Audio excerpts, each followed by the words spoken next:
Episode 86 से 90 तक।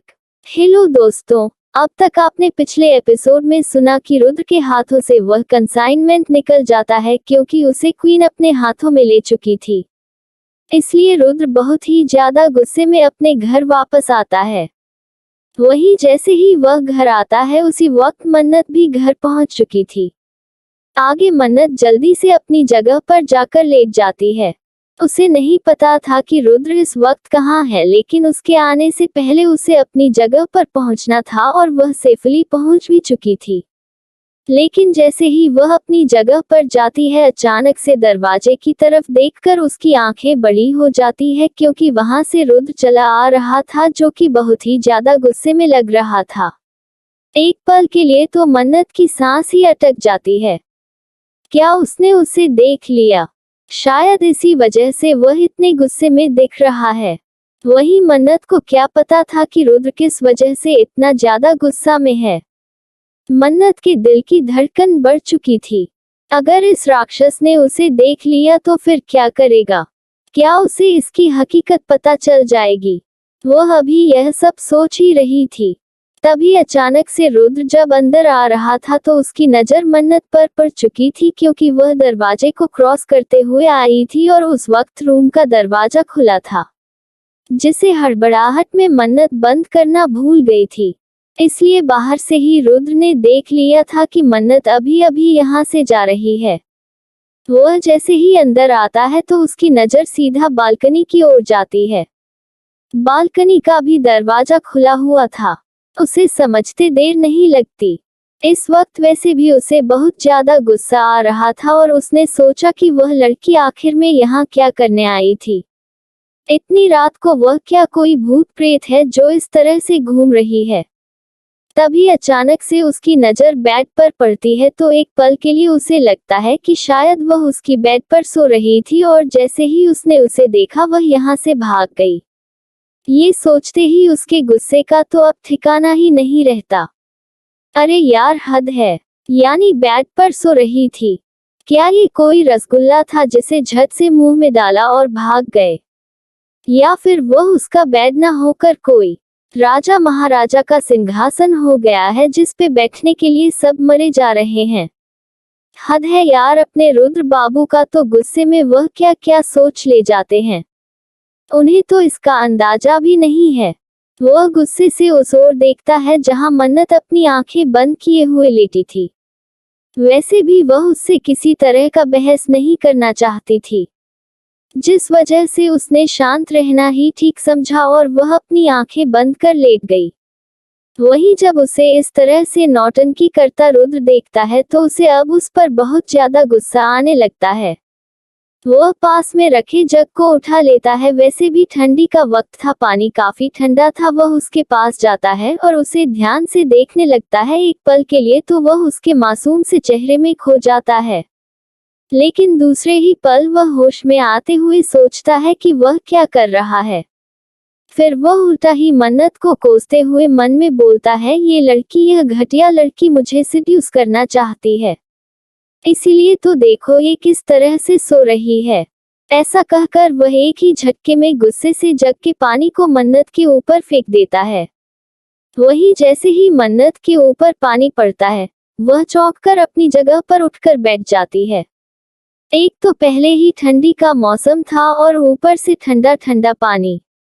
मन्नत का पूरा शरीर ठंड की वजह से कांप जाता है। उसके रोंगटे खड़े हो गए थे। वहीं रुद्र उसे अपनी तीखी नजरों से देख रहा था।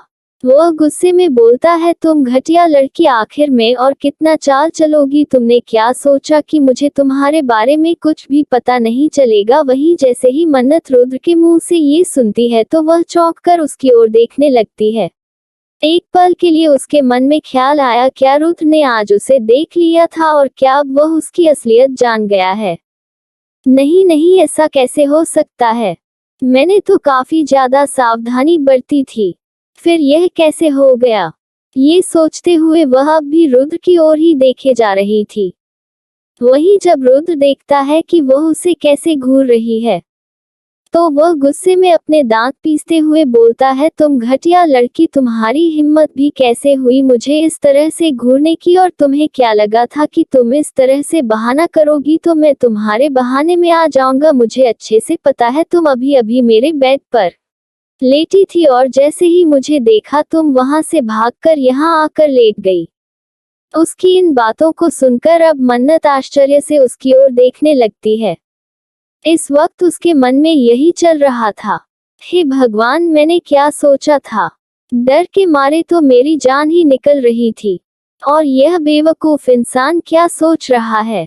यानी हद है यार, मैं भला इसके बेट पर क्यों जाऊंगी। मैं इसके घटिया बेट के लिए मरी जा रही हूँ क्या। सच में क्या ये रुद्र सिंघानिया ही है। मुझे तो कभी कभी इस पर डाउट होता है। इसकी कोई भी हरकत एक ग्रेट बिजनेसमैन की तरह नहीं लगती है। ये तो मुझे बिल्कुल पागल लगता है। मन्नत यह सब अपने मन में ही सोच रही थी और अपने ही विचारों में खोई हुई थी। वही रुद्र देखता है कि वह किस तरह से फिर से उसे इग्नोर कर रही है तो उसे बहुत ज्यादा गुस्सा आ जाता है।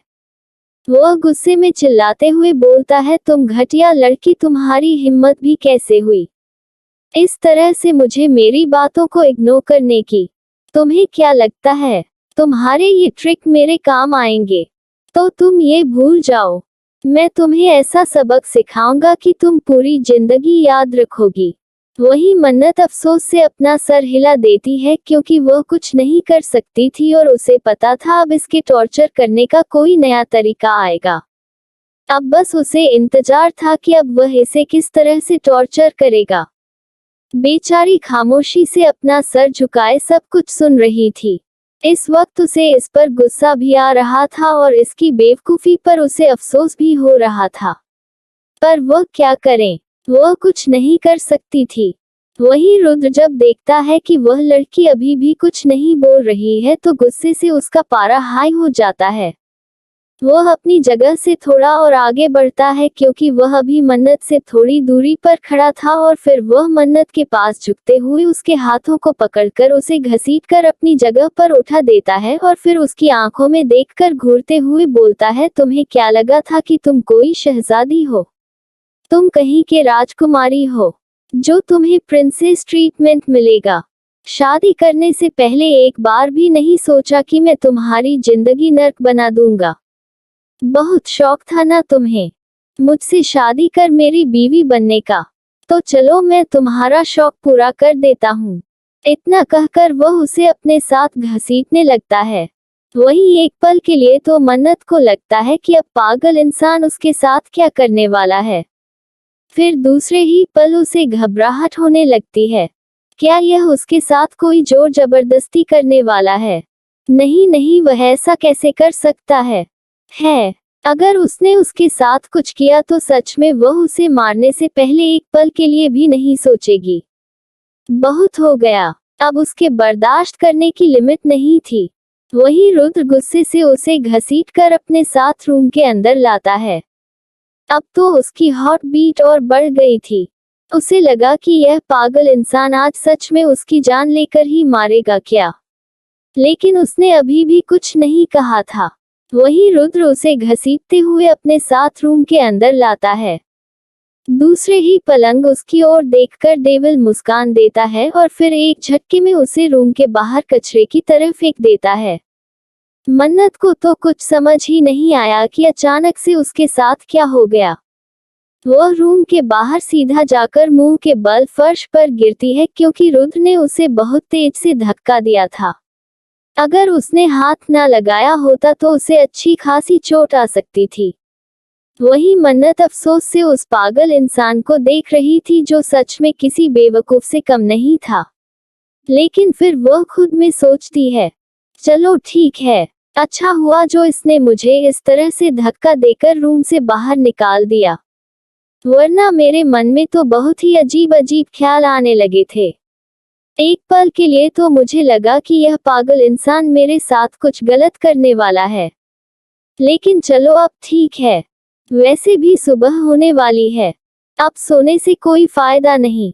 वैसे भी इस पागल इंसान के रहते अब मैं उस रूम में दोबारा जाने की गलती नहीं करूंगी।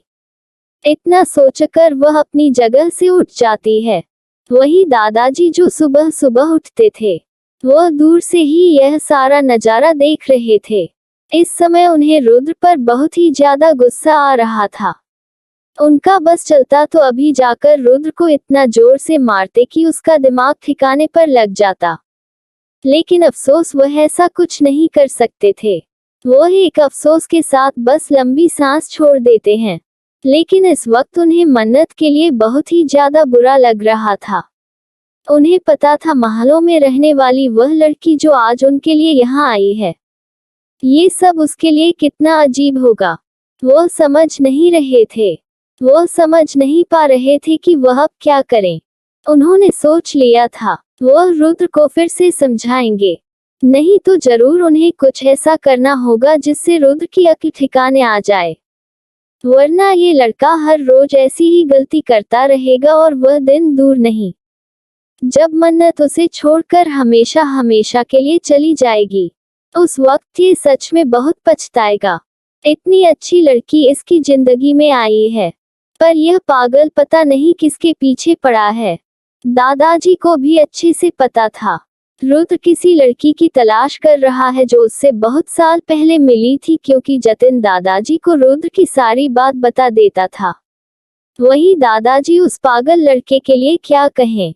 उन्हें तो कुछ समझ ही नहीं आ रहा था। वह सच में एक नंबर का बेवकूफ लड़का है। उसके जितना बेवकूफ तो उन्होंने पूरी जिंदगी में किसी को नहीं देखा था। लेकिन अब बस बहुत हो गया, उन्हें उसे सबक सिखाना ही पड़ेगा। यही सब सोचकर वह वापस से अपने कमरे में चले जाते हैं, क्योंकि वह नहीं चाहते थे कि मन्नत उन्हें देखे, वरना वह क्या मुंह दिखाएंगे मन्नत को कि उनका पोता उनके साथ कैसा व्यवहार कर रहा है। वैसे भी दादा भी एक नंबर के चतुर इंसान थे। अब जब उन्हें सामना नहीं करना था तो कैसे चुपके से वहां से रफू चक्कर हो जाते हैं। हद है यार दादाजी की चतुराई का। वही मन्नत अपनी जगह से उठती है और अपने हाथों को देखती है जिसमें हल्की खरोच आ गई थी गिरने की वजह से। वह अफसोस से अपना सर हिला देती है। इस समय उसे इतना ज्यादा गुस्सा आ रहा था कि यही हरकत अभी कोई दूसरे व्यक्ति ने किया होता तो वह एक ही पल में उसका सर घर से अलग कर चुकी होती। लेकिन अफसोस यह व्यक्ति उसका पति था, यानी उसका मजबूरी का पति था, जिसके साथ वह अभी तो कुछ नहीं कर सकती है। लेकिन उसने सोच लिया था कि वह अपने हर जख्म का हिसाब करेगी। वैसे भी इतना आसान नहीं था कि कोई उसे ऐसे जख्म पहुंचाता रहे और वह शांति से उसे बर्दाश्त करती रहे। ये तो बस एक वचन से बंधी हुई है, जिस वजह से उसे इतना बर्दाश्त करना पड़ रहा है। वही रुद्र जब उसे कमरे से धक्का देकर बाहर निकाल देता है, तब जाकर उसे थोड़ी ठंडक महसूस होती है। वह तुरंत ही जाकर अपने बेड पर लेट जाता है। लेकिन जैसे ही वह बेड पर लेटता है, उसे तुरंत ही एहसास हो जाता है कि उसके बेड पर मन्नत नहीं लेटी थी, क्योंकि कहीं भी उसके परफ्यूम की खुशबू उसे महसूस नहीं हो रही थी। मन्नत के शरीर से एक अजीब सी खुशबू आती थी, जिसे रुद्र को लगता था कि वह कोई ऐसा परफ्यूम यूज कर रही है जिससे वह उसकी ओर अट्रैक्ट हो जाए। लेकिन अब उस बेवकूफ को कौन बताए कि वह उसकी खुद की नेचुरल खुशबू है। लेकिन कोई बात नहीं, जल्दी ही उसे सब कुछ पता चलेगा। दूसरे ही पल रुद्र अपनी आंखें बंद कर सोचने लगता है कि वह माफिया क्वीन कौन होगी जो इस कदर यहाँ आकर उसके नाक के नीचे से उसका माल उठा ले गई। यानी हद है यार, अब यह उसका माल कैसे हो गया? यह माल तो खुद उसके देश से आ रहा था। लेकिन अब रुद्र बाबू को कौन समझाए? उसकी नजर पड़ गई तो वह उसका माल हो गया।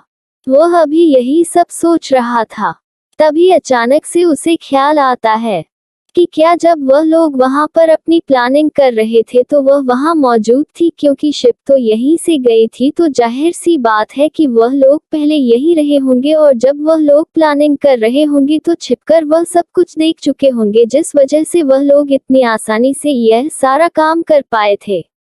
वह तुरंत ही किसी को फोन करता है और कहता है कि उसे वहां का सीसीटीवी फुटेज चाहिए, जल्दी से जल्दी उसे भेजें। थोड़ी ही देर में उसके फोन पर वहां का वीडियो आ गया था। वह ध्यान से देख रहा था कि कहीं तो कोई सुराग मिले, लेकिन उसे कुछ भी नहीं पता चलता। अरे पता तो तब चलता ना जब मन्नत उस साइड से गई होती। उसने तो पहले ही अंदाजा लगा लिया था कि उस साइड पर पुलिस हो सकती है या फिर वह साइड सेफ नहीं है। इसलिए उसने जंगल का रास्ता अपनाया था।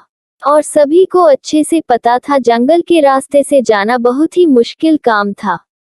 वहां से कई किलोमीटर पैदल चलना पड़ सकता है। वहां गाड़ी बिल्कुल भी नहीं जा सकती थी। यही कारण था कि वह लोग मेन साइड से गए थे। वही मन्नत ने पहले ही दिमाग लगाया था कि जो कोई भी जाएगा वह मेन सड़क से ही जाएगा, क्योंकि उन लोगों को हथियार भी ले जाना होगा और बहुत सारे गार्ड भी होंगे, तो वह इन रास्तों से तो बिल्कुल भी आने की गलती नहीं करेंगे। इस वजह से उसने जंगल साइड वाला रास्ता चुना था और उसके प्लान के मुताबिक हुआ भी यही था। वही रुद्र काफी देर तक उसे जूम करके देख रहा था, पर वह ये देखकर आश्चर्य में पड़ जाता है कि वहां तो किसी का कोई नामो निशान नहीं था। तो क्या हो सकता है? तभी अचानक से उसका दिमाग क्लिक करता है और उसे समझ आता है कि वह लोग जरूर जंगल के रास्ते से ही गए होंगे। अब उसे भी मानना पड़ जाता है कि वाकई में माफिया क्वीन बहुत ही ज्यादा चतुर और चालाक है। अगर उसकी जगह पर वह होता तो कभी भी उस रास्ते से जाने का रिस्क नहीं उठा सकता था, क्योंकि उस रास्ते पर बहुत ही ज्यादा खतरा था। लेकिन वह किस मिट्टी की बनी थी? क्या उसे खतरों से डर नहीं लगता? क्या उसे डर नहीं लगता कि उसे कुछ हो जाएगा? यही सब सोचते हुए पता नहीं कब उसकी नींद लग जाती है। वहीं दूसरी ओर आज मन्नत पहले ही उठ गई थी, तो उसे समझ नहीं आ रहा था कि वह क्या करे। वैसे भी वह सोई ही कहाँ थी, लेकिन अब उसे कुछ ना कुछ तो करना ही पड़ेगा।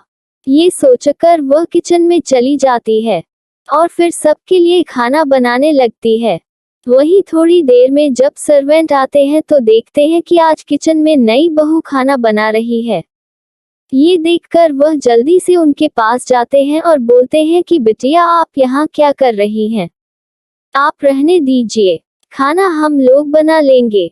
वही उस बुजुर्ग व्यक्ति की आवाज सुनकर मन्नत उस ओर देखती है तो वहां पर एक करीब 50 साल के बुजुर्ग खड़े थे। वह मन्नत को ध्यान से देख रहे थे। वही मन्नत जब उन्हें देखती है तो कहती है, कोई बात नहीं, मैं बना लूंगी। वैसे भी आज मैं जल्दी उठ गई थी तो बोर हो रही थी, इसलिए मैंने सोचा कि मैं ही सबके लिए ब्रेकफास्ट तैयार कर देती हूँ।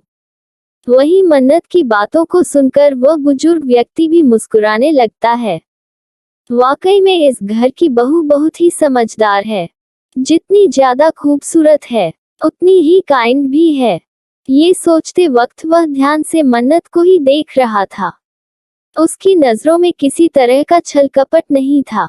वह तो बस एक छोटी बच्ची की तरह उसे देख रहा था, क्योंकि मन्नत देखने में बहुत ही कम उम्र की लगती थी। देखकर कोई उसे यह अंदाजा नहीं लगा सकता था कि उसकी उम्र क्या होगी। वही जब उस बुजुर्ग व्यक्ति को मन्नत देखती है कि कैसे देख रहे हैं, तो वह पूछती है, दादा क्या हुआ? क्या मैंने कोई गलती कर दी है? तो वह घबराते हुए बोलते हैं, अरे नहीं नहीं बेटा, यह आप क्या कह रही हैं? वह तो मैं देख रहा था कि आप खाने में क्या बना रही हैं, क्योंकि यहाँ बहुत समय तक कभी किसी ने कुछ नहीं बनाया। हम सर्वेंट ही हमेशा से घर के काम करते हैं और खाने पीने की चीजें तैयार करते हैं। कभी कभार बड़ी मालकिन आकर थोड़ा बहुत हेल्प कर देती हैं। उन्हें सब कुछ बनाना होता है। उसके अलावा बाकी कोई किचन में नहीं आता है। वही आपको देखकर हमें बहुत अच्छा लग रहा है। ये बुजुर्ग इस घर के पुराने नौकर थे, जिस वजह से सभी लोग उनकी बहुत ज्यादा इज्जत किया करते थे। वही जैसे ही मन्नत ये सुनती है तो वह भी मुस्कुराते हुए उस बुजुर्ग की ओर देखकर बोलती है, कोई बात नहीं काका, तब से हम आपके साथ खाना बनाएंगे। वही उस बुजुर्ग के साइड में खड़े और सर्वेंट भी थे जो मुस्कुराकर मन्नत को देख रहे थे। उनकी छोटी मालकिन बहुत ही प्यारी है, बिल्कुल भी घमंडी नहीं है। पहले तो उन लोगों ने सोचा था कि वह बोलती नहीं है तो जरूर बहुत ज्यादा घमंडी होंगी या फिर कैसी होंगी। आज तक उन लोगों ने मन्नत की आवाज ही नहीं सुनी थी। वही मन्नत का इतना काइंड नेचर देखकर वह लोग मन्नत के साथ जल्दी ही घुल मिल जाते हैं। वही मन्नत जल्दी जल्दी ब्रेकफास्ट तैयार कर रही थी। वह नीचे गेस्ट रूम में नहा धोकर फ्रेश हो गई थी। और कपड़े तो उसके वैसे भी गेस्ट रूम में ही पड़े रहते थे, क्योंकि ज्यादातर वह रुद्र से बचने के लिए यही गुजारा करती थी और इससे घर में किसी को भी कोई प्रॉब्लम नहीं थी, क्योंकि सब जानते थे कि रुद्र का रवैया उसके साथ कैसा है। इस वजह से कोई उसे कुछ बोलता भी नहीं था और अब उसे यहाँ आए हुए लगभग 10 दिन हो चुका था। इस बीच वह थोड़ा बहुत सबसे घुल मिल चुकी थी, पर अभी भी वह किसी से ज्यादा बातें नहीं करती थी, क्योंकि उसे बातें करना बिल्कुल भी पसंद नहीं था। वैसे भी वह सिर्फ मतलब से ही बोलती थी। उसके इस व्यवहार से यहाँ किसी को कोई प्रॉब्लम नहीं थी। वैसे भी वह लोग खुश थे। जितना कम बोलेगी उतना ही रुद्र के गुस्से से बची रहेगी। यह उसी के लिए ठीक होगा। वही नाश्ते में उसने बहुत कुछ बनाया था, जिसकी खुशबू पूरे घर में फैल रही थी। थोड़ी ही देर में उसकी खुशबू को सूंघते हुए वहां कुछ पहुंच जाता है और फिर कार्तिक भी आ जाता है। वैसे भी कार्तिक छोटा था, उसे खाने में अच्छी अच्छी चीजें बहुत ही पसंद आती थी। वह जैसे ही हाल में पहुंचता है तो उसके नाकों में बहुत ही मीठी खुशबू जाती है, तो वह तुरंत किचन की ओर बढ़ जाता है और वहां जाकर बोलता है, अरे काका, आज आप ऐसा क्या बना रहे हैं जिसकी खुशबू से ही मेरा पेट जोर जोर से खाना मांग रहा है। उसकी बातों को सुनकर काका हंसते हुए बोलते हैं, अरे बेटा जी, आज मैं कुछ नहीं बना रहा हूँ, आज तो छोटी बहू सब कुछ बना रही है। वही काका की बातों को सुनकर कुछ उस साइड देखता है जहां मन्नत कुछ बना रही थी। ये देखकर कुछ भी रिएक्ट नहीं करता है। वैसे खाना कोई भी बनाए, उसे तो खाने से मतलब था। तो वह बोलता है, चलो कोई ना, हमको तो बस जल्दी से खाना निकाल दो, क्योंकि खाने को देखकर हमारा भूख के मारे बुरा हाल हो रहा है। उसकी बातों को सुनकर काका मुस्कुराते हुए बोलते हैं, कोई बात नहीं बेटा, आप जाकर अपनी जगह पर बैठ जाए, मैं बस अभी जल्दी से सबके लिए नाश्ता लगाता हूँ। कुछ भी उनकी बातों को सुनकर जल्दी से जाता है और अपनी जगह पर बैठ जाता है। धीरे धीरे कर अब वहां सभी लोग आने लगे थे। वहीं दूसरी ओर रुद्र सुबह उठकर अपने कमरे में कुछ ढूंढ रहा था। इस समय उसका चेहरा गुस्से से लाल पड़ा हुआ था। वह बहुत ही ज्यादा गुस्से में था और वह और कुछ नहीं बल्कि अपना फोन ढूंढ रहा था। उसे इतना ज्यादा गुस्सा आ रहा था कि वह अपने गुस्से को कंट्रोल नहीं कर पा रहा था। वहीं जब वह अपना फोन ढूंढते ढूंढते थक जाता है और उसे उसका फोन नहीं मिलता, तो वह गुस्से से पास में बड़ा पड़ा गिलास उठाकर जोर से जमीन पर पटक देता है और जोर से चिल्लाता है, घटिया लड़की, तेरी हिम्मत कैसे हुई मेरा फोन चुराने की? अब समझ में आया कि मैंने तुझे कमरे से बाहर निकाल दिया था, तो तू एक बार भी कमरे के अंदर आने की कोशिश क्यों नहीं की और यहाँ से चली गई? जरूर तूने कुछ घटिया प्लान बनाया होगा। तेरे दिमाग की तो दाग देनी पड़ेगी। जरूर मेरे सीक्रेट चुराना चाहती होगी। मैं तुझ घटिया लड़की को बिल्कुल छोड़ूंगा नहीं। ये सोचते हुए वह गुस्से से अपने रूम से बाहर निकल जाता है। एक पल के लिए भी वह नहीं सोचता है कि उसका फोन कहीं गिर भी तो सकता है या वह कहीं रख भी तो सकता है। इस समय तो गुस्से की वजह से वह पूरी तरह से अंधा हो चुका था। वही जैसे ही वह हाल की ओर जाने वाला था, तभी उसे पीछे से दादाजी की आवाज होती आती है, रुद्र यहाँ आओ, मुझे तुमसे कोई बात करनी है। वही रुद्र जैसे ही दादाजी की आवाज सुनता है, गुस्से से उसकी मुट्ठियां बंध जाती है। वह गुस्से से अपने माथे को अपनी 2 उंगलियों से रब करते हुए बिल्कुल साइको की तरह दादाजी की ओर देखता है। इस समय गुस्से से उसकी आंखें लाल थी। वही दादाजी एक पल के लिए तो रुद्र का ऐसा रूप देखकर ठिठक जाते हैं। उन्हें समझ नहीं आता कि यह डेविल अब क्यों इतने गुस्से में है, लेकिन फिर भी उन्हें आज रुद्र से बात करनी होगी। कहीं वह उस बेचारी लड़की पर तो गुस्सा करने नहीं जा रहा है। नहीं नहीं, ऐसा नहीं हो सकता है। वह पागल इंसान अगर उस पे इसी तरह गुस्सा करता रहा तो फिर मैं कैसे सब कुछ ठीक कर पाऊंगा? ये सोचते हुए दादाजी अब गुस्से से उसकी ओर देखते हुए कहते हैं, मैंने तुमसे कुछ कहा है। तुम्हें सुनाई नहीं पड़ता? तुरंत मेरे रूम में आओ। इतना कहकर दादाजी अपने रूम में चले जाते हैं। वहीं रुद्र के अब गुस्से की कोई लिमिट नहीं थी, लेकिन वह दादाजी की बात तो सुन ले, ये सोचते हुए वह कमरे में जाता है। जब दादाजी उसे देखते हैं तो वह बोलते हैं, रुद्र यह क्या हरकत है? वह दादाजी की यह बात सुनकर उनकी ओर अपनी आंखें तिरछी कर देखने लगता है। तब दादाजी कहते हैं, हाँ मैंने सब देखा। सुबह तुमने किस तरह से उसे धक्के मारकर अपने रूम से बाहर निकाला। क्या तुम्हारे अंदर थोड़ी भी शर्म नहीं बाकी है? वह रूम उसका भी है और तुम उसके साथ ऐसा कभी नहीं कर सकते हो। वह तुम्हारी पत्नी है, तुम्हें पूरी जिंदगी उसके साथ बितानी है। ध्यान रखो, अगर तुमने ऐसा किया तो वह दिन दूर नहीं जब मैं अपनी सारी प्रॉपर्टी उसके नाम कर दूंगा। बस दादाजी का इतना कहना था कि उनकी बातें आग में घी का काम कर गई। गुस्से से रुद्र के हाथों की मुट्ठियां बन जाती है, उसके माथे की नस धन जाती है। इस समय उसे इतना ज्यादा गुस्सा आ रहा था कि अगर इस वक्त दादाजी के अलावा उसके सामने कोई दूसरा होता तो वह तुरंत उसकी जान ले लेता। वह गुस्से में कहता है कि आप क्या चाहते हैं? तो दादाजी कहते हैं, मैं चाहता हूँ तुम उस लड़की को प्यार से ट्रीट करो। तुम उसका हाथ थाम कर जिंदगी भर उसके साथ चलो। तुम उसके साथ इतना बुरा व्यवहार नहीं कर सकते हो। आखिर में उसने तुम्हारा क्या बिगाड़ा है? वह बेचारी कितनी ज्यादा मासूम है। वही दादाजी के मुंह से ये सुनकर कि वह कितनी ज्यादा मासूम है, रुद्र के गुस्से की लिमिट नहीं रहती। गुस्से से बोलता है, क्या आपको वह चालाक लोमड़ी मासूम लगती है? आपको नहीं पता है वह घटिया लड़की सिर्फ मेरे पैसों के पीछे यहाँ आई है क्योंकि उसे पता है द ग्रेट रुद्र सिन्हानिया के पास बहुत ज्यादा पैसा है और अगर वह एक बार उसे फंसाने में कामयाब हो गई तो पूरी जिंदगी ऐसे बिताएगी। वही उसकी बातों को सुनकर दादाजी को उस पर बहुत गुस्सा आता है। वह इस पागल लड़के को समझा समझा कर थक चुके थे, पर यह था कि कुछ मानने को तैयार नहीं था। वह गुस्से में बोलते हैं, तुम पागल हो गए हो क्या? पूरी दुनिया तुम्हारी तरह नहीं सोचती है। और जहां तक बात है उस लड़की की, तो क्या वह जब से आई है तुमसे उसने कोई चीज मांगा है? क्या कोई पैसे मांगे हैं या तुम्हारे आगे उसने किसी भी चीज की डिमांड की है? उसे शांति से क्यों नहीं जीने देते हो? वही उनकी बातों को सुनकर रुद्र भी गुस्से में बोलता है कि अभी तो वह नई आई है, कुछ ही दिन में आप जल्दी ही उसका रंग देख लेंगे, तब आपको अपने फैसले पर पछतावा होगा। वही अब तो दादाजी को भी गुस्सा आने लगता है।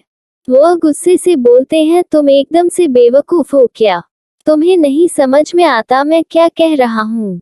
बस तुम इतना जान लो कि तुम्हें उसी लड़की के साथ अपनी पूरी जिंदगी बितानी है, और अगर तुमने भूलकर भी उसे छोड़ने की कोशिश की तो याद रखना मैं कंपनी के सारे शेयर उसके नाम कर दूंगा।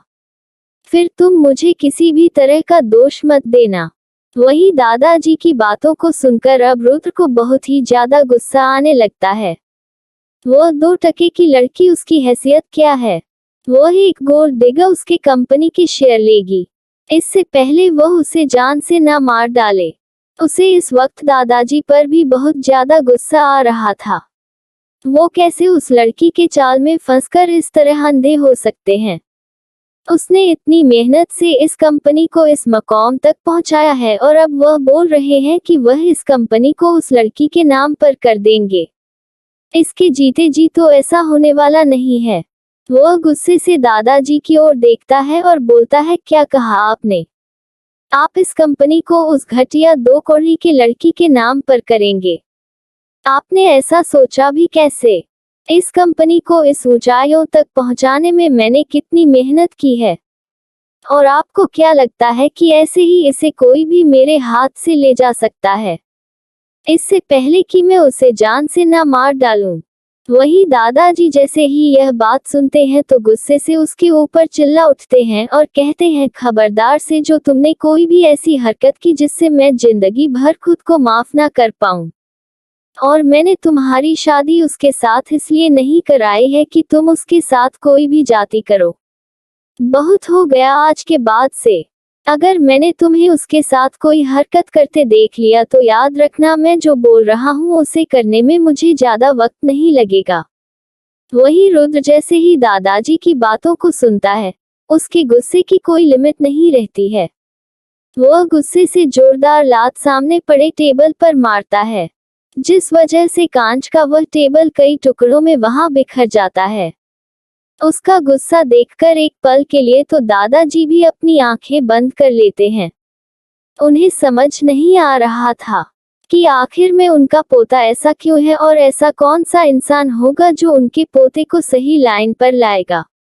वही रुद्र गुस्से में वहां से चला जाता है और दादाजी अपने कमरे में फैले उस कांच के टुकड़े को देख रहे थे।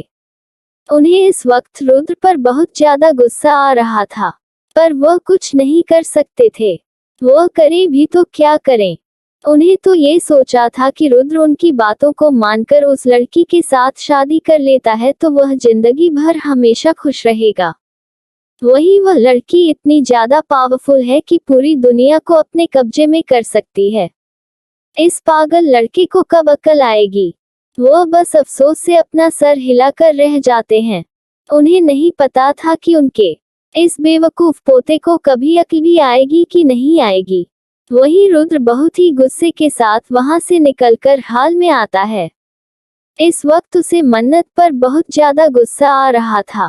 ये सारी चीजें उस घटिया लड़की की वजह से हो रही थी।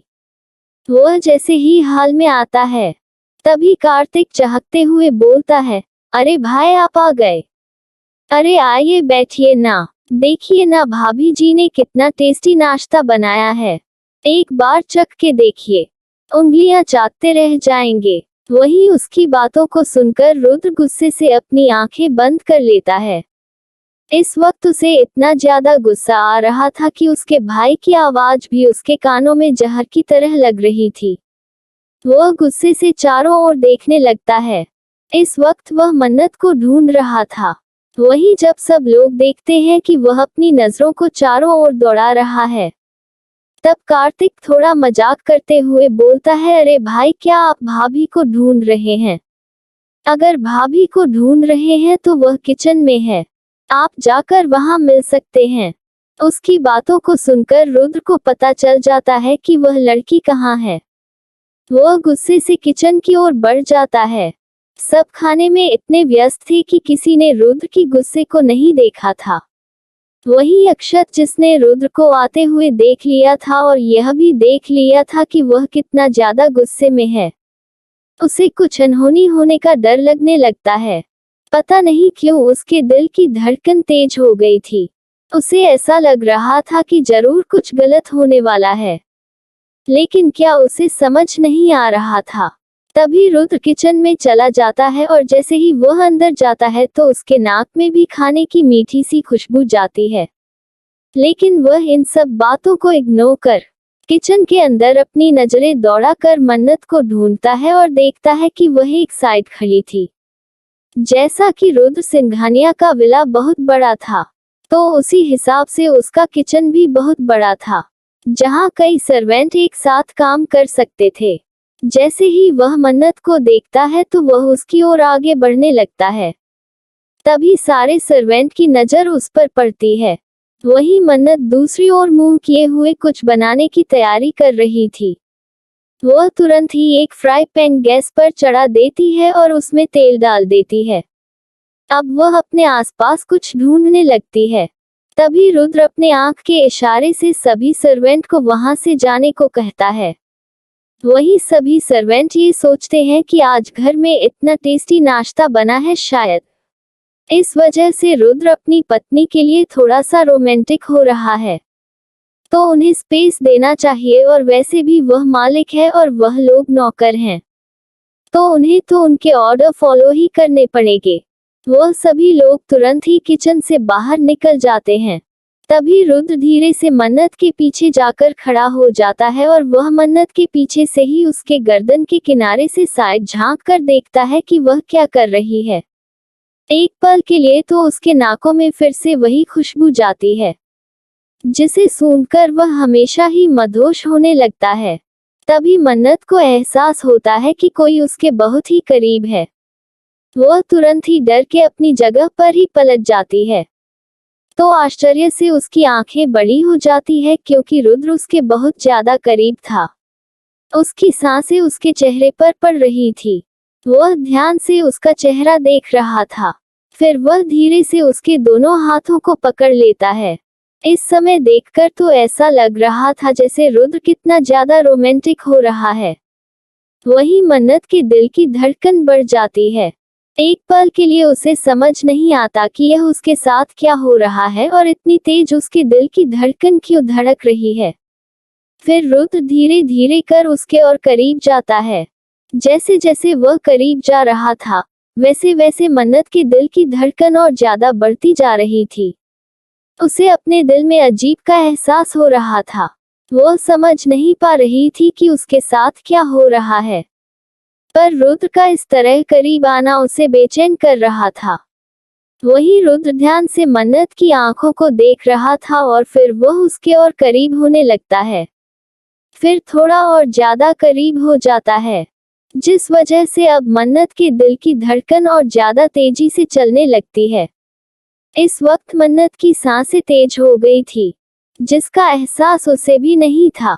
वही रुद्र अभी भी ध्यान से उसकी आंखों में देख रहा था। फिर वह धीरे से उसके कान के पास जाकर अपनी सांसें छोड़ता है। जैसे ही उसकी गर्म सांसें मन्नत के गले में पड़ती है तो एक पल के लिए वह सिहर जाती है। वह जोर से अपने हाथों की मुट्ठियां बांध लेती है। वही रुद्र जो अभी भी उसके हाथों को पकड़ा हुआ था, वह धीरे धीरे कर अपने हाथ को सरका कर उसकी मुट्ठी को खोलने लगता है। मन्नत इस समय अपनी आंखें बंद किए हुए थी। उसे अजीब सा एहसास हो रहा था। वह आज तक कभी किसी लड़के के इतने करीब नहीं गई थी और आज जब कभी कोई लड़का उसके करीब आया है तो वह उसका पति है। वह खुद को शांत करने की कोशिश कर रही थी, पर वह बिल्कुल भी शांत नहीं कर पा रही थी। तभी रुद्र की आवाज उसके कानों में पड़ती है। तुमने आज बहुत टेस्टी खाना बनाया है ना। एक पल के लिए मन्नत को लगता है, क्या ये लड़का उसका तारीफ कर रहा है? और ऐसा कैसे हो सकता है कि वह उसकी तारीफ कर रहा हो? क्या उससे नफरत नहीं करता है? जब वह उससे नफरत करता है तो वह कैसे उसकी तारीफ कर रहा है? लेकिन दूसरे ही क्षण वह अपने दिमाग को झटक देती है क्योंकि उसे पता था कि कुछ भी हो जाए पर ये लड़का उसका तारीफ तो नहीं कर सकता है। वही रुद्र जो अभी भी मन्नत के ऊपर झुका हुआ था और उसके दोनों हाथों को उसके पीछे साइड उसके कमर के पीछे मोड़ चुका था, वह धीरे से बोलता है कि तुमने इतना टेस्टी नाश्ता बनाया है ना। सभी लोग तुम्हारी बहुत ज्यादा तारीफ कर रहे हैं, तो तुम्हें इसका इनाम तो मिलना चाहिए। वही वह जैसे जैसे बोल रहा था, मन्नत के गले पर उसकी सांसें पड़ रही थी, जिस वजह से मन्नत के शरीर के रोंगटे खड़े हो जा रहे थे। उसे समझ नहीं आ रहा था कि यह पागल इंसान क्या कर रहा है। वह उसके साथ ऐसा क्यों कर रहा है। तभी दूसरे ही क्षण उसकी जोरदार चीख किचन में गूंज जाती है, क्योंकि रुद्र ने उसके हाथों को पकड़कर पूरी ताकत के साथ उस फ्राई पैन में पड़े तेल में दबा दिया था, जिस वजह से उसका हाथ बहुत ही बुरी तरह से जल गया था और उस पे बड़े बड़े फफोले पड़ गए थे। उसकी हथेली खून की तरह लाल हो गई थी, जिस पे बड़े बड़े फफोले दिखाई दे रहे थे। यह नजारा अगर कोई भी देखता तो उसकी रूह ही कांप जाती। वही मन्नत की चीख सुनकर सभी लोग अपनी जगह से उठकर किचन की ओर भागते हैं। वही रुद्र अपने होठों पर एक खतरनाक स्माइल लेकर बोलता है कि आज के बाद तुम टेस्टी खाना बनाना भूल जाओगी। इतना कहकर वह उसे धक्का देकर वहां से चला जाता है। वही तेज दर्द की वजह से मन्नत का शरीर जो शून्य पड़ गया था उसके धक्का देने से सीधा जाकर फर्श पर गिरती है। वह लोग जैसे ही किचन के अंदर आते हैं तो देखते हैं रुद्र वहां से बाहर जा रहा था। कुछ पल के लिए तो किसी को कुछ भी समझ में नहीं आता है। वही दूसरी ही क्षण वह लोग अपने होश में आते हैं। वही मन्नत गिरते ही बेहोश हो गई थी। वह लोग भागकर जल्दी से जाकर मन्नत को उठाते हैं। उन्हें समझ में नहीं आ रहा था कि मन्नत ऐसे कैसे बेहोश हो गई और उसने इतनी जोर से क्यों चीखा था। लेकिन तभी अचानक से अक्षत की नजर उसके हाथों पर पड़ती है तो वह देखकर उसे जोर से चीख पड़ता है। वहीं उसकी आवाज सुनकर सभी लोग उस ओर देखने लगते हैं तो सभी की आंखें डर से फैल जाती है। उसके हाथ बहुत ही ज्यादा भयानक हो चुके थे। उन पे बड़े बड़े छाले पड़ चुके थे जो देखने में बहुत ही ज्यादा डरावने लग रहे थे। उनकी तो हिम्मत भी नहीं हो रही थी कि वह अपनी आंखों को खोलकर देख सके। इस समय सब बुत बने बस मन्नत के उस हाथ को देख रहे थे जहां पर बहुत ही भयानक छाले पड़ चुके थे। वहीं फ्राई पैन में तेल अभी भी उबल रहा था, जिसमें से अजीब से चमड़े वाली बदबू आ रही थी क्योंकि उसके हाथ के कुछ चमड़ी उसमें चिपक गए थे, जिस वजह से उसमें से तेज चमड़े की बदबू आ रही थी। तभी अक्षत होश में आते हुए जल्दी से मन्नत को अपनी गोद में उठाता है और गेस्ट रूम की ओर भागता है। उसे पता था इस समय वह रुद्र के रूम में नहीं जा सकता है। उसे इस समय रुद्र पर बहुत गुस्सा आ रहा था। अक्षत जो रुद्र से 3 साल छोटा था, पर उसे हमेशा ऐसे मानता था जैसे कि रुद्र उसे कितना बड़ा हो। वह उसका हर कहना मानता था और कभी भी उसके खिलाफ नहीं जाता था। लेकिन आज उसे अपने भाई पर बहुत ज्यादा गुस्सा आ रहा था। उसने कभी सपने में भी नहीं सोचा था कि उसका भाई इतना क्रूर होगा जो अपनी ही पत्नी के साथ ऐसा व्यवहार करेगा। इस वक्त उसे मन्नत के लिए अफसोस हो रहा था, लेकिन अब अफसोस करके वह कुछ नहीं कर सकता था। वह पहले क्यों नहीं उठ कर आया? वह अपने आप को ही कोस रहा था क्योंकि उसे रुद्र को देखकर अंदाजा लग गया था कि जरूर वह कुछ गलत करने वाला है। उसके दिल की धड़कन इसीलिए बढ़ी हुई थी और अब उसके दिल में बहुत ज्यादा दर्द हो रहा था। पता नहीं क्यों, पर धीरे धीरे उसे मन्नत से लगाव होने लगा था। फिलहाल उसे मन्नत तो पसंद नहीं थी, लेकिन जब भी वह मन्नत को देखता था, उसका दिल उसके लिए परेशान होने लगता था। वह उसे ऐसी हालत में देखकर बहुत ही ज्यादा दुखी महसूस कर रहा था। उसे समझ नहीं आ रहा था, आखिर में उसका ये भाई क्या चाहता है। उसने सोच लिया था कि चाहे हो जो हो जाए, अब वह दादाजी से बात करेगा। इस तरह वह एक मासूम लड़की को टॉर्चर नहीं होने देगा। अब तक रुद्र के कहने पर और खुद से भी अक्षत ने मन्नत के बारे में बहुत कुछ खोजबीन की थी, जिससे उसे यही पता चला था कि वह नॉर्मल सी जिंदगी जीने वाली एक सीधी साधी लड़की है। तो अक्षत ने भी मान लिया था कि वह बहुत ही नॉर्मल जिंदगी जीने वाली सीधी साधी लड़की है। वही रुद्र उसे अभी भी चालबाज 420 समझता था, जिस वजह से वह उसे टॉर्चर करने में बिल्कुल भी पीछे नहीं रहता था। तो दोस्तों, आपको क्या लगता है, रुद्र उसे इसी तरह टॉर्चर करता रहेगा तो मन्नत उसके टॉर्चर को बर्दाश्त करती रहेगी, या फिर वह उसे छोड़कर चली जाएगी, या फिर अभी भी वह अपनी एक वचन की वजह से उस रिश्ते में बंधी रहेगी? फिलहाल आप लोगों को रुद्र का ये रवैया कैसा लगता है? मुझे तो सच में रुद्र के ऊपर बहुत ज्यादा गुस्सा आ रहा है। मेरा बस चलता तो मैं उसे उसी तेल की कढ़ाई में डबोर डबोर कर मारती और फिर उसे पता चलता कि जलने की तकलीफ क्या होती है। तो चलिए छोड़िए इस बात को, स्टोरी में आगे बढ़ते हैं। थोड़ी ही देर में वहां डॉक्टर आ जाते हैं। जब वह मन्नत के हाथ को देखते हैं तो एक पल के लिए वह भी सन्न रह जाते हैं। इतनी बुरी तरह से कैसे ये लड़की जल सकती है? उन्हें कुछ समझ में नहीं आता, लेकिन उन्हें कुछ बोलने या पूछने की परमिशन नहीं थी, इसलिए वह बस शांति से उसका ट्रीटमेंट करने लगते हैं। उसे इस वक्त उस लड़की के लिए बहुत ही अफसोस हो रहा था। वैसे भी यह डॉक्टर वही थी जिसने पहले भी मन्नत का ट्रीटमेंट किया था। उसके साथ एक जेंट्स डॉक्टर भी आया हुआ था। वह धीरे से उस लेडीज डॉक्टर से बोलता है, मैम, क्या ये प्यारी सी नाजुक सी लड़की इतने दर्द को बर्दाश्त कर पाएगी? क्योंकि मन्नत उसे देखने में बहुत ही मासूम और प्यारी लग रही थी। वह तो उसका चेहरा देखकर उसी में खो गया था। वहीं उसकी बातों को सुनकर वह फीमेल डॉक्टर उसे आंख दिखाते हुए बोलती है, अभी अपना मुंह बंद करो। अगर चाहते हो यहाँ से जिंदा जाना तो बाहर जाकर हम बात करेंगे।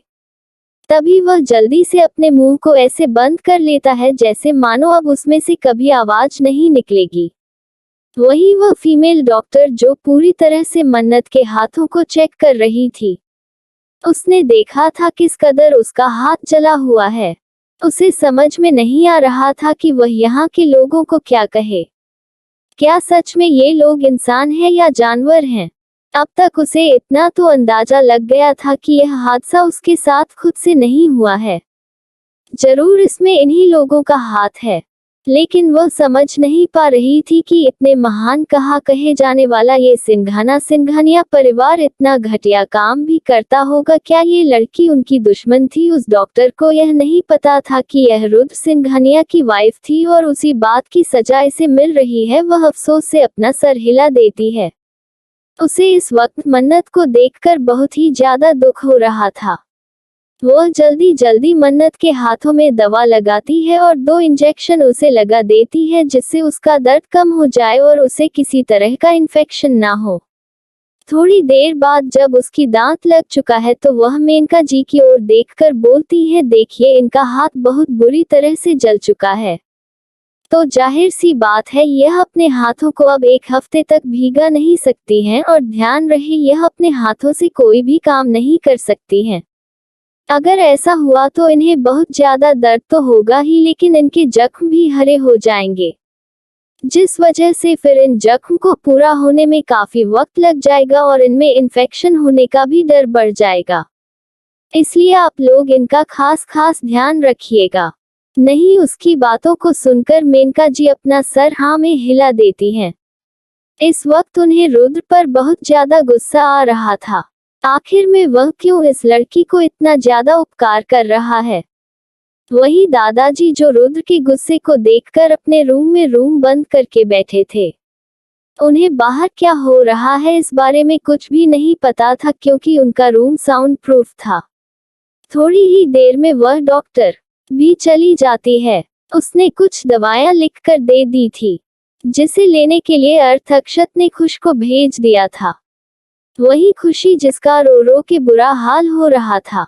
वह अब अपने भाई से बहुत ज्यादा डरने लगी थी। उसे यकीन नहीं हो रहा था कि यह उसका भाई है जो इस तरीके से किसी को मार रहा है। उसे इस वक्त अपने भाई से इतना ज्यादा डर लग रहा था कि वह अब कभी जिंदगी में उसकी ओर भूलकर भी नजरें उठाकर नहीं देख सकती थी। वही रुद्र अपने कमरे में बंद करके फ्रेश होने चला गया था, जिस वजह से बाहर क्या हो रहा है उसे कुछ भी अंदाजा नहीं था। थोड़ी ही देर में वह फ्रेश होकर अपना बिजनेस सूट पहनकर रूम से निकलता है। जैसे ही वह रूम से बाहर आता है तो उसे अपने सामने अक्षत खड़ा दिखाई देता है। वह अपने बाहें उठाकर अक्षत से पूछता है कि क्या है। तो अक्षत गुस्से में रुद्र से बोलता है, क्या सच में आप कोई इंसान है या जानवर बन चुके हैं? आपको नहीं लगता है कि आपके अंदर इंसानियत खत्म हो गई है? आखिर में उन्होंने ऐसा क्या कर दिया था जो आपने उनके साथ ऐसा व्यवहार किया? तभी रुद्र साफ झूठ बोलते हुए बोलता है कि मैंने ऐसा क्या किया? मैंने कुछ नहीं किया है। तुम मुझ पर ऐसे इल्जाम नहीं लगा सकते हो। तब अक्षत गुस्से में बोलता है, आप किसे बेवकूफ बनाने की कोशिश कर रहे हैं? मुझे सब पता है। मैंने आपको अंदर जाते हुए देख लिया था और आपके चेहरे पर उभरे उस गुस्से को भी देख लिया था। तो साफ साफ बताए, आपने उस लड़की को इतना क्यों टॉर्चर किया? अरे आपको पता है उसका हाथ पूरी तरह से जल चुका है। दर्द की वजह से वह बेहोश पड़ी हुई है। उसका चेहरा पीला पड़ चुका है। दादाजी को अगर पता चला तो वह आपके साथ क्या करेंगे, कि आप सपने में भी नहीं सोच सकते हैं। वह उस लड़की को अपनी पोती की तरह मानते हैं। जैसे ही अक्षत के मुंह से रुद्र यह सुनता है तो उसे फिर से अक्षत पर गुस्सा आने लगता है। वह गुस्से में चिल्लाते हुए बोलता है, हाँ, वह उसे अपनी पोती की तरह मानते हैं, इसीलिए तो मैंने ये सब किया है कि ले लें। अब पोती की तरह मानते फिरे, और वैसे भी उस घटिया लड़की ने मेरी मोबाइल चोरी कर ली थी और तुम्हें पता है उसमें कितने सीक्रेट डॉक्यूमेंट्स हैं। अगर उस घटिया लड़की ने कोई घटिया चाल चली भीगी तो हमारे बहुत सारे सीक्रेट राइवल कंपनी को मिल जाएंगे। और जहां तक मुझे अंदाजा है वह घटिया लड़की हमारे राइवल कंपनी की तरफ से भेजी गई कोई जासूस ही है। मुझे बिल्कुल भी अफसोस नहीं है कि उसके साथ मैंने क्या किया और उसके हाथों का क्या हाल है। वह जो डिव करती थी मैंने वही किया है उसके साथ। इतना बोलकर वह गुस्से से अक्षत को अपने सामने से धक्का देता है और वहां से चला जाता है। वही अक्षत अपनी आंखें बंद कर लेता है और बोलता है, भाई आप अपने गुस्से और जलन में वह सब कुछ नहीं देख पा रहे हैं जो आपको देखना चाहिए था। कहीं इतनी देर ना हो जाए कि आपके पास पछताने के अलावा कुछ ना बचे। उस मासूम सी लड़की को इस तरफ मत सताए। और रही बात सिगरेट देने की, तो अगर उसे सिगरेट ही देना होता तो अब तक आपने जितना उसे परेशान किया है वह आपको उसका गुना वापस कर चुकी होती, क्योंकि कोई भी दुश्मन खुद के शरीर पर अत्याचार नहीं बर्दाश्त कर सकता है और आज तो उसके साथ हद से ज्यादा कठोर हो रहे हैं। पता नहीं क्यों मेरा दिल कहता है कि वह बहुत ही ज्यादा मासूम है, पर पता नहीं क्यों आप मानने को तैयार नहीं हैं। कहीं इतनी देर ना हो जाए कि आपके पास पछताने के अलावा कुछ ना बचे। ये सब सोचते हुए वह वहां से चला जाता है। वही थोड़ी देर में अक्षत अपने ऑफिस पहुंचता है। जैसे ही वह ऑफिस पहुंचता है तो यतिन जल्दी से उसके पास आता है और एक फाइल उसके आगे कर देता है। फिर वह अपने जेब से रुद्र का फोन निकाल कर उसे देता है। जैसे ही रुद्र उसके हाथ में फोन देखता है तो आश्चर्य से उसकी ओर देखने लगता है और बोलता है, ये तुम्हारे पास कैसे आया? तो वह बोलता है, अरे कल वहां पर तुमने इसे रख दिया था और फिर लेना भूल गए थे तो मैं इसे अपने साथ ले आया था। मैंने सोचा था कि तुम्हें दे दूंगा, लेकिन इससे पहले कि मैं दे पाता तुम वहां से जा चुके थे, तो मैंने सोचा कि इसे सुबह दे दूंगा। उसकी बातों को सुनकर अक्षत को समझ नहीं आता कि वह क्या कहे। उसने आज इसी के लिए तो उस लड़की को इतना ज्यादा टॉर्चर किया था और उसके हाथों को बुरी तरह से जला दिया था। दूसरे ही पल उसका जला हुआ हाथ उसके आंखों के सामने घूम जाता है। वह जाने से पहले एक बार उसके हाथों को देखा था। उसके हाथ बहुत ही बुरी तरह से जले थे। उस पर बड़े बड़े फफोले पड़ चुके थे। ये सोचकर वह अपनी आंखें बंद कर लेता है। उसे अफसोस होता है कि उसने ये क्या कर दिया। बिना सोचे समझे उसे ऐसा नहीं करना चाहिए था। हाँ, वो उसे टॉर्चर करना चाहता है, लेकिन ऐसे नहीं टॉर्चर कर सकता है। आखिर में वह एक इंसान है। जीती जागती इंसान, उसे भी दर्द होता है। ये सोचकर अब उसे खुद पर गुस्सा आने लगता है। उसे समझ नहीं आ रहा था कि वह क्या करे। तभी उसके कानों में यतिन की आवाज आती है, आप क्या सोच रहे हैं और आप इस फाइल को देख लीजिए, आज आपकी मीटिंग है। वह तुरंत ही अपनी नजरें फाइल पर गिराता है और यतिन को वहां से जाने का इशारा करता है। उसका इशारा पाकर यतिन वहां से चला जाता है। वहीं अब उसका मन बिल्कुल भी नहीं लग रहा था। बार बार उसके आंखों के सामने से वही नजारा होकर गुजर जा रहा था, जहां वहां दर्द से कांप उठी थी और उसका हाथ एक ही क्षण में छालों से भर चुका था। उसने देखा था, उसने उसे छुआ था और महसूस किया था। उसका हाथ बहुत ही ज्यादा सॉफ्ट और मुलायम था, बिल्कुल किसी रुई की तरह। उसका दिल उसे छूने को कर रहा था। उसका दिल उससे बगावत कर रहा था, लेकिन अपने गुस्से की आड़ में उसे कुछ भी दिखाई नहीं दे रहा था। और उसने इतनी बड़ी गलती कर दी। अब उसे अफसोस हो रहा था अपने किए पर, लेकिन कहते हैं ना कि पहले जब कांड कर लिया तो अब अफसोस करने के लिए क्या बचा है। यही चीज अब उसके साथ भी हो रहा था। वह अपना सर पीछे अपनी सीट पर देख लेता है और अपनी आंखें बंद कर लेता है। पता नहीं क्यों इस वक्त बार बार उसकी आंखों के सामने लड़की का चेहरा घूमता हुआ नजर आ रहा था।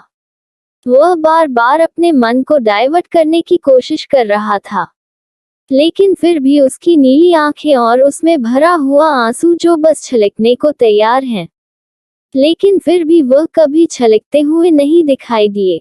आज भी उसने देखा था कि उसकी आंखों से आंसू एक भी बूंद छलक कर नीचे नहीं गिरा था। आखिर में वह कौन है?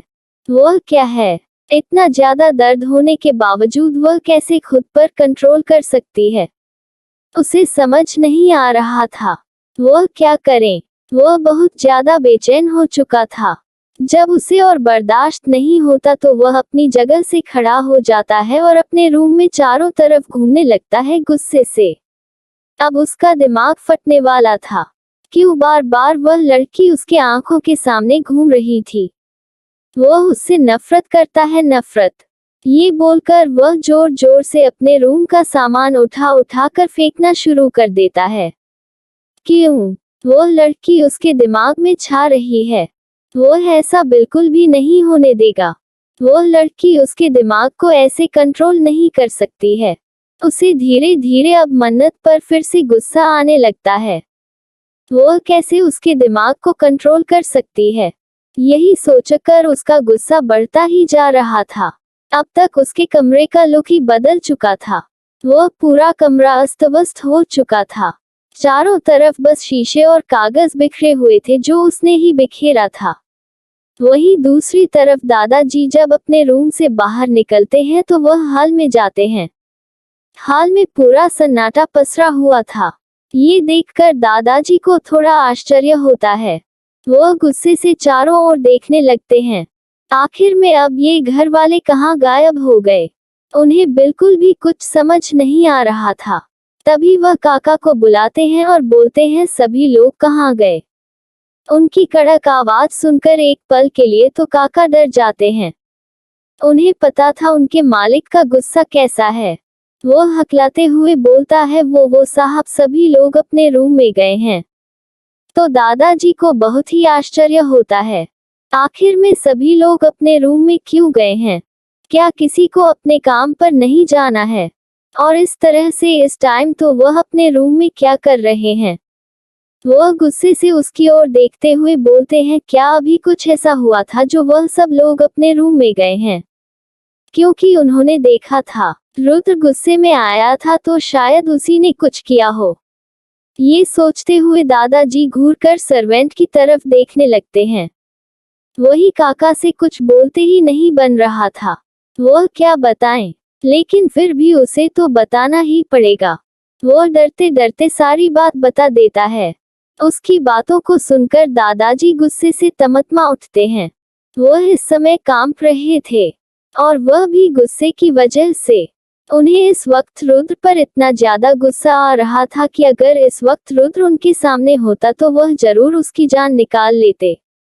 उसकी हिम्मत कैसे हुई उस लड़की को इतना टॉर्चर करने की? उनकी आंखों से आंसू के 2 बूंद गिर जाते हैं। वह खुद में ही अफसोस करते हुए बोलते हैं कि मेरी गलती है, मेरी गलती है। मैं उसे सुरक्षित नहीं रख पा रहा हूँ। मैं उस बच्ची को क्या जवाब दूंगा? उस नीच घटिया लड़के की हिम्मत कैसे पड़ी ये सब करने की? आज दादाजी अपने पोते को बहुत कुछ कोस रहे थे। जो दादाजी अपने पोते को अपनी पलकों पर बिठा कर रखते थे। उन्होंने कभी रुद्र के लिए कोई ऐसा शब्द नहीं इस्तेमाल किया था जिससे रुद्र को कभी ठेस पहुंचे। लेकिन आज दादाजी का गुस्सा चरम पर पहुंच गया था। उनसे बर्दाश्त नहीं हो रहा था कि उस लड़के ने मन्नत को इतनी तकलीफ पहुंचाई है।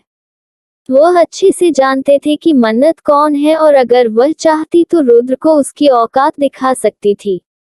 लेकिन सिर्फ दादाजी की वजह से वह खामोश थी। बस यही एक कारण था जो वह रुद्र के टॉर्चर को बर्दाश्त कर रही थी। वही दादाजी बहुत ही ज्यादा गुस्से में थे। उन्हें रुद्र पर इतना ज्यादा गुस्सा आ रहा था। वह तुरंत ही बोलते हैं कि अभी के अभी रुद्र को यहाँ बुलाओ। वही जैसे ही वह सर्वेंट सुनता है तो वह घबरा जाता है। रुद्र के आने का मतलब है अब फिर से घर में महाभारत होना शुरू हो जाएगा और अभी अभी वह प्यारी बच्ची जिसे वह लोग अभी थोड़ी देर पहले ही इतने घुले मिले थे, वह कितनी प्यारी थी जिसे उसके मालिक ने इस तरह टॉर्चर किया था। ये सब सोचकर उस बेचारे सर्वेंट को भी अफसोस होने लगता है। किस घड़ी में वह बच्ची इस घर में आई और किस घड़ी में उसकी रुद्र के साथ शादी हो गई।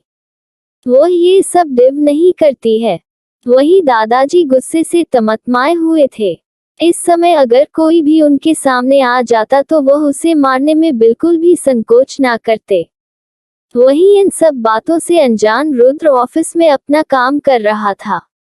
उसने थोड़ी ही देर में खुद को नॉर्मल कर लिया था।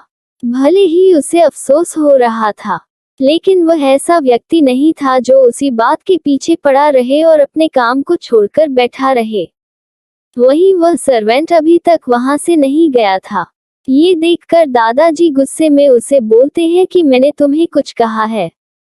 वह सर्वेंट वहां से तुरंत ही चला जाता है क्योंकि अब उसे दादाजी को देखकर डर लग रहा था। वही दादाजी की आंखें गुस्से से लाल हो चुकी थी। इस वक्त उन्हें ऐसा महसूस हो रहा था जैसे मानो कोई उनकी जान निकाल रहा हो। उन्हें अपने पोते पर बहुत ही ज्यादा गुस्सा आ रहा था। वो ऐसे अपने पोते की हरकतों को नजरअंदाज नहीं कर सकते थे। अब उन्होंने डिसाइड कर लिया था कि रुद्र को एक अच्छा सबक सिखाएंगे और अब वह रुद्र के साथ क्या करने वाले हैं, ये तो आपको आगे के एपिसोड में पता चलेगा। और रुद्र जब घर आएगा तब दादाजी उसे कौन सा पनिशमेंट देंगे और जब मन्नत को होश आएगा तब दादाजी उसे क्या जवाब देंगे। वैसे तो उनकी हिम्मत नहीं हो रही थी कि वह मन्नत के आगे जाएं, उसकी आंखों का सामना करें। उन्हें इस वक्त अपने पोते पर बहुत ज्यादा गुस्सा आ रहा था, पर वह कुछ नहीं कर सकते थे सिवाय इसके कि वह रुद्र सिंघानिया को एक अच्छा सबक सिखाएं। तो दोस्तों, आपको क्या लगता है, क्या दादाजी रुद्र को कोई सबक सिखा पाएंगे या उल्टा रुद्र फिर से मन्नत को परेशान करने के लिए कोई नया तरीका खोज लेगा और उसे फिर से टॉर्चर करेगा? अब क्या मन्नत इतना टॉर्चर होने के बावजूद भी शांत रहेगी? तो जानने के लिए इसका नेक्स्ट एपिसोड सुनना बिल्कुल ना भूलें। आज का एपिसोड आपको कैसा लगा, कमेंट करना नहीं भूलना। मुझे आपके कमेंट का इंतजार रहता है। आपके विचारों को पढ़कर मुझे अच्छा लगता है, इसलिए प्लीज आप अपनी राय जरूर दें कि आपको स्टोरी में कौन से चेंजेस चाहिए और क्या होना चाहिए। आपको किस तरह की स्टोरी चाहिए, मैं आपके अनुसार स्टोरी बनाने की कोशिश करूंगी। फिलहाल आज के लिए बस इतना ही, और जाने से पहले प्लीज चैनल को लाइक और सब्सक्राइब करना बिल्कुल ना भूलें। मिलते हैं आपसे नेक्स्ट एपिसोड में, तब तक के लिए आप सभी को धन्यवाद।